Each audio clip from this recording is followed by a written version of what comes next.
श्री श्री चैतन्य भागवत मध्य खंड अध्याय 19 श्लोक संख्या 108, 109 एंड 110। महाप्रभु के प्रस्थान से मायावादियों की जल्पना। महाप्रभु के प्रस्थान से मायावादियों की जल्पना। सर्वबुद्धि हरिलेख एक निंदा पाप पाछयो काहर चित्ते ना जन्मिलता आरो बले हमरा सकल पूर्वाश्रमी आम सब संभाषिया बिना गेला केनी दुई दिन लागी केने सर्वदम छाड़िया केने गेला विश्वरूप शोर लंग नंग घिया। अनुवाद। एक निंदा रूपी पाप ने उनकी सब बुद्धियों का हरण कर लिया। बाद में भी किसी के मन में पश्चाताप नहीं हुआ। ऊपर से वे ऐसा और कहने लगे कि हम सब पूर्वाश्रमी हैं, हमसे बिना मिले वे क्यों चले गए। 2 दिनों की खातिर उन्होंने अपने धर्म को क्यों छोड़ दिया। विश्व रूप शोर का उल्लंघन करके क्यों चले गए।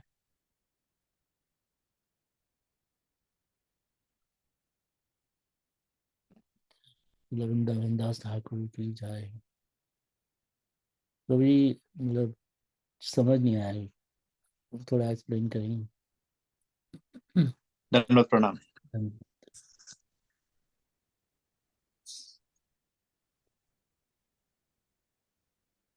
तो श्रीमन महाप्रभु जी, ये विषय हो रहा है। श्रीमन महाप्रभु जी जब वृंदावन जा रहे थे वाराणसी होकर, तो उस समय प्रकाशानंद सरस्वती आदि और उनका मायावादी शिष्य, मायावादी गोष्ठी, महाप्रभु जी उनके साथ मिला ही नहीं और वाराणसी होकर उन्होंने वृंदावन के पथ पर चल दिए।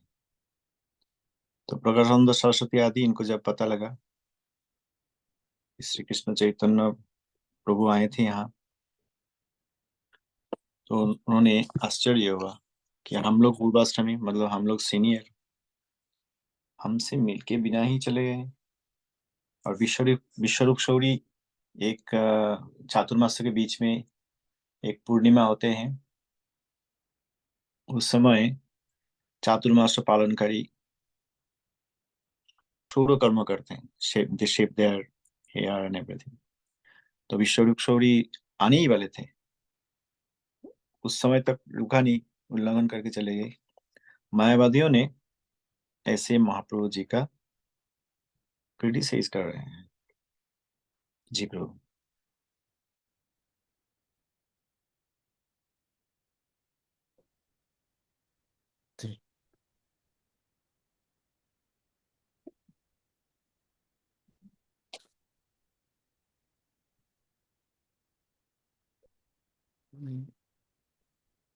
मध्यखंड 19 अध्याय श्लोक संख्या 111 to 115।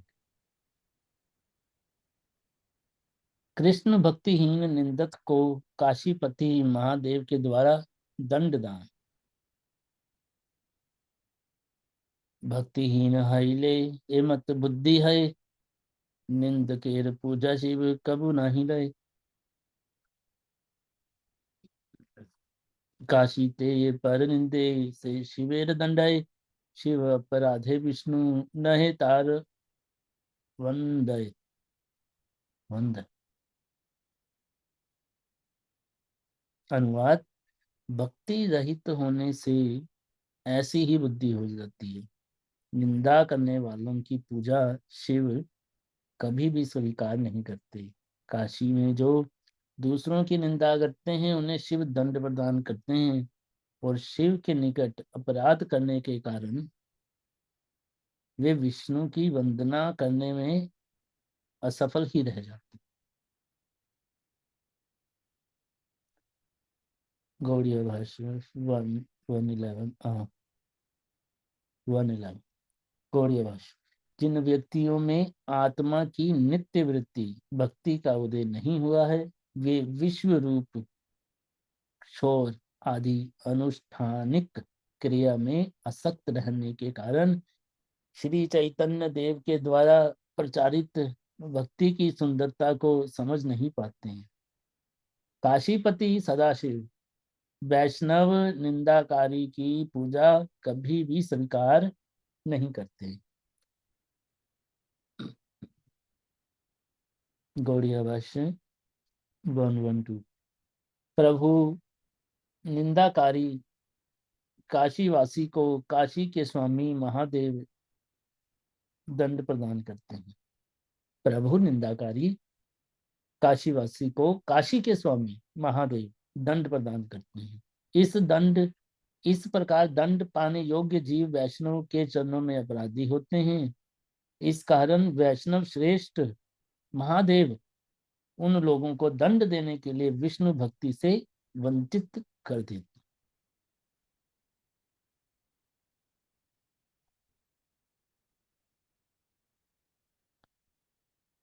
वैष्णव निंदक को छोड़कर बाकी सबके ऊपर गौर सुंदर की कृपा। श्लोक संख्या 113 to 114। सबार करीब गौर सुंदर उधार, व्यतिरिक्त वैष्णव निंदक दुराचार, मध्य पेर गरे कैलाश स्नान से भोजन, निंदक वेदांति न पाइल दर्शन। अनुवाद। गौर सुंदर वैष्णव निंदक दुराचारी को छोड़कर बाकी सब का उद्धार करने वाले, मध्यपाई यथा शराबी के घर में भी प्रभु ने स्नान एवं भोजन किया, परंतु निंदक वेदांती उनके दर्शन करने में असफल रहे। गौड़िया भाष्य 113। श्री गौर सुंदर ने इसलिए भक्ति का प्रचार किया ताकि जगत के सभी प्राणियों का उद्धार हो जाए, परंतु वैष्णव निंदक दुराचारी मायावादियों का उद्धार करने के लिए उनकी दया नहीं थी। उन लोगों के प्रति महाप्रभु ने अपनी करुणा नहीं दिखाई। पक्षांतर में उन्होंने यथा महाप्रभु ने त्रैन मध्यप के घर में आतिथ्य स्वीकार करने की लीला का अभिनय किया, तथापि वैष्णव विद्वेषी मायावादी वेदांतिकों को अपने स्वरूप के दर्शन कराने का सौभाग्य प्रदान नहीं किया। चैतन्य के दंड से भयभीत न होने वाला व्यक्ति यम के द्वारा दंडनीय। श्लोक संख्या 115। चैतन्य दंडे यार चित्ते नाही भय, जन्मे जन्मे से ही जीव यम दंड है। अनुवाद। चैतन्य के दंड के बारे में जिनके मन में कोई डर नहीं है, उन्हें जन्म जन्म में यम दंड प्रदान करते हैं। उन्हें जन्म जन्म में यम दंड प्रदान करते हैं। गौड़ीय भाष्य। श्री चैतन्य देव ने मायावादी वेदांतिकों के साथ असहयोग नीति का अवलंबन करके उन्हें दंड प्रदान किया था।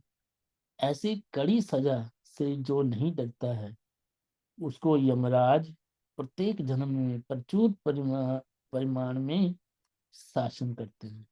सभी देवता भगवान के सेवक हैं, वे सदैव भगवान का कथा कीर्तन करते रहते हैं। देव द्विजों की सेवा से विमुख जन कभी भी श्री गौर सुंदर के पाद पद्मों में आसक्त नहीं हो सकते। श्री चैतन्य देव के पाद पद्मों में अत्यासक्त न रहने से व्यक्ति अर्थहीन केवला अद्वैत विचार परायण बन जाता है, जो सभी प्रकार से अप्रयोजनीय है। श्री श्री महाप्रभु की सेवा से रहित जनों का मायावाद वेदांत पाठ, विष्णु भक्ति से रहित होना एवं बहिर्जगत की भोग प्रवृत्ति से दूर रहना, यह सब अनुपयोगी एवं निष्फल है।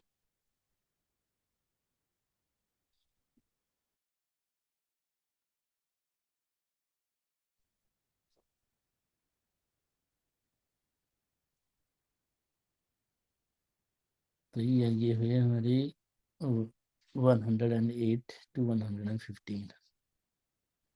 धन्यवाद प्रभु। सो यहाँ पे हम लोगों ने जो पढ़ा श्री चैतन्य भागवत तथा श्री चैतन्य भागवत का गौड़ीय भाष्य भाई प्रभुपाद श्री शास्त्री गोस्वामी ठाकुर जी। यहाँ पे ऐसा है कि वैष्णव अपराधी और मायावादी इनका संग बिल्कुल नहीं करना है। श्री चैतन्य भागवत में 98 श्लोक में हमने सुना, ना হয় এই জন্মে ভালো হইব আর জন্মে সবে নিন্দকেরে নাই বাসে ভালো মর্মে। तो इस जन्म में ना हो तो दूसरा कोई जन्म में होंगे, लेकिन महाप्रभु निंदक को बिल्कुल पसंद नहीं करते, उनका मंगल नहीं होता है। एग्जाम्पल उदाहरण स्वरूप काशीवासी मायावादी सन्यासियों का बात है। उन्होंने वेदांतिक है, हाँ, ज्ञानी है, तपस्वी है, आजन्म काशी में ही वास किए हैं और बहुत ही यशस्वी भी है। सभी वेदांतिक ज्ञानी, सभी तपस्वी, आजन्म काशीते बास, सभी यशस्वी। এ এক দোষে সকল गुणेर गैल शक्ति पढ़ाए वेदांत ना बाखाने विष्णु भक्ति। एक दोष है उनका कि वेदांत पढ़ाते हैं लेकिन विष्णु भक्ति व्याख्या नहीं करते। श्रीशिला सच्चिदानंद भक्ति ठाकुर जी का श्री श्री भक्ति विनोद वाणी वैभव श्री श्रीमद सुंदरानंद ठाकुर जी ने जो संकलन किए, वहां पे एक प्रश्न में देख रहा हूँ अभी। प्रश्न है, मायावादी कैसे कृष्णापराधी। उत्तर में, जो मायावादी उन्होंने स्वरूपतः कृष्ण अपराधी। मायावादी कहते हैं कृष्ण मूर्ति, कृष्ण नाम, कृष्ण लीला सब ही माइक। माइक शब्द की अर्थ में माया मिश्रित तथा जड़मय है। मायावादी की मत में शुद्ध भक्त निराकार तथा निर्विशेष। कार्य उपरोध में वो शुद्ध तत्व माया को आश्रय करके राम कृष्ण आदि जड़ीय शरीर स्वीकार करते हैं। मतलब मायावादी ये चिंता करते हैं कि निराकार निर्विशेष ब्रह्म कोई जागतिक कार्य के लिए ये बहिरंगा माया शक्ति को आश्रय करते हुए राम कृष्ण इस सब रूप में जड़ शरीर तथा प्राकृत शरीर हमारी तरह ये अस्थि, मज्जा, रक्त, विष्ठा इत्यादि जड़ शरीर स्वीकार करते हैं। शुद्ध तत्व का नाम ब्रह्म, परमात्मा तथा चैतन्य और राम कृष्ण इत्यादि मूर्ति जड़ोदित, जड़ से उदित। राम कृष्ण आदि नाम भी जड़ शब्द के अधीन। ब्रह्म ब्रह्म शब्द, लेकिन राम, बलराम, दशरथ दासोती राम, भगवान राम, भगवान का अवतार, कृष्ण अवतारी, ये सब नाम भी जड़ शब्द के अधीन। ये ब्रह्म शब्द नहीं, जड़ शब्द। तथा राम कृष्ण का जो विलास है वो भी जड़ो आश्रित, ये जड़ो विलास। लेकिन जीव में तथा राम कृष्ण आदि में एक भेद यही है कि जीव कर्मदोष में तथा गुण जड़ शरीर बाध्य होते हैं ग्रहण करने के लिए, लेकिन ब्रह्म चैतन्य स इच्छा में जड़ शरीर ग्रहण करते हैं। लेकिन शरीर जड़ ही होता है, जड़ शरीर ग्रहण करके जड़ में कार्य करते हैं तथा स इच्छा में पुनः जड़ शरीर त्याग करके अतएव राम कृष्ण आदि नाम स्वरूप का लीला माया आश्रय से ही होता है। ये सब माइक, राम कृष्ण इत्यादि नाम भी माइक है, स्वरूप भी माइक है, लीला भी माइक है, शरीर भी माइक है। ये मायावादी का कहना है। जब तक साधक ज्ञान लाभ ना करते, मतलब मायावादी साधक ज्ञान लाभ ना करते, तब तक राम कृष्ण आदि का उपासना करते हैं। ज्ञान लाभ होने से ब्रह्म, परमात्मा, चैतन्य इस तरह जाप करते हैं, तब उस समय ज्ञान मायावादी अभी और राम कृष्ण रूप का जड़ीय नाम, जड़ीय धाम, जड़ीय ध्यान, इस सब का जरूरत नहीं पड़ता।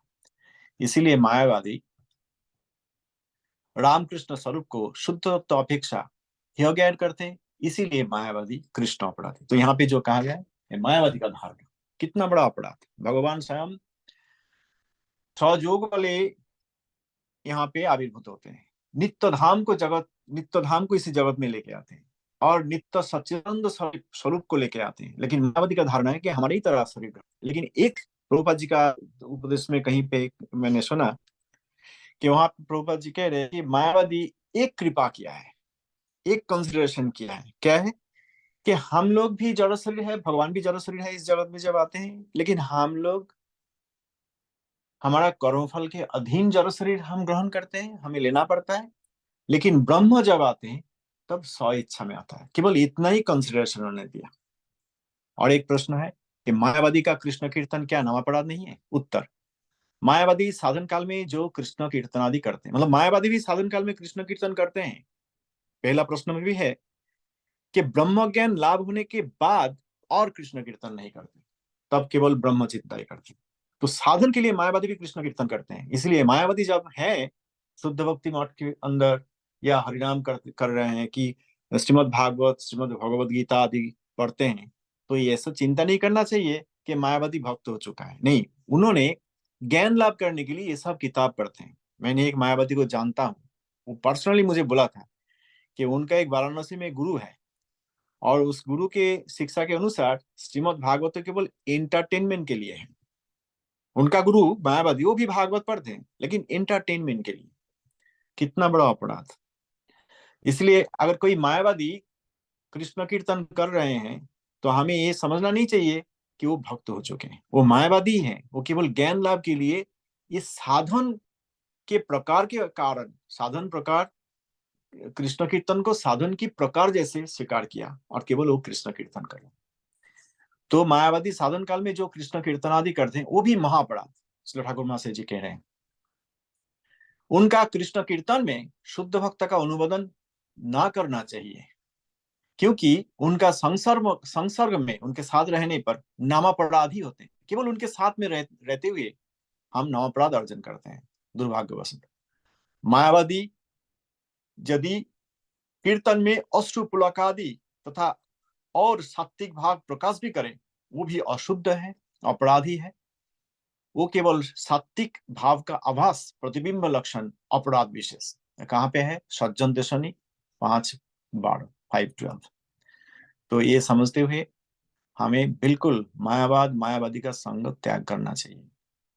और श्रील भक्तिनाथ ठाकुर प्रभुपाद जी का उपदेश में कहीं और मैंने पढ़ा कि मायावादी का भाष्य सुनने पर महाविष्णव का भी हृदय बदल सकता है। जो महाविष्णव है उनका भी हृदय टल सकता है। इसलिए मायावादी संपूर्ण रूप में मायावादी का संग त्याग करना चाहिए। प्रभुपाद जी का और उपदेश में हमने सुना, हमारा श्री चैतन्य वन में सिद्ध महात्मा वैष्णव, परम वैष्णव श्री श्रीपाद प्राण कुमार प्रभु जी ने कहा कि मायावादी जहाँ पे है वहां कीर्तन नहीं करना चाहिए, मायावादी का संग नहीं करना चाहिए, मायावादी का मुख दर्शन करना नहीं चाहिए, मायावादी जहाँ पे प्रसाद दे रहे हैं उस स्थान में रहना नहीं चाहिए। ये सब करने से महावैष्णव का भी हृदय टल सकता है। धन्यवाद, प्रणाम।